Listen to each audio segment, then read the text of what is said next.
tên mà liên đang ở phum sàn chay nơi liên lắng ngày nay ngày đập muối liên lắng một tên mà cũng liên là trong trong bây giờ đang từ lâu rồi chó đu lăng ở đấy này đang từ lâu rồi đu lăng ở đấy được chó lăng cứ một tên này lấy chó này rồi nay tôi xemสบายดีเลยtôi xem mấy ngoài tôi đi ngoài là khai xem riêng riêng lăng tên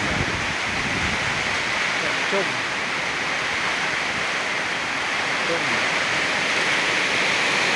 tắc là tắc hô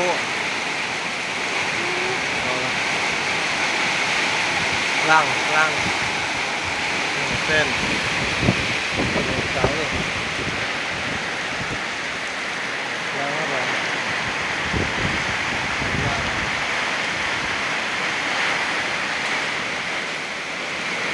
ôi chết chung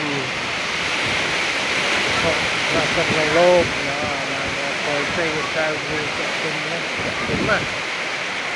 còn là xe về rồi vì tất màu nó được chạy nó tất ẩm rất màu con trai chung hai món săn đây từ năm chung người cùng với đám cái lỗ riêng nó đủ nó hai con trai và chỉ riêng em đây này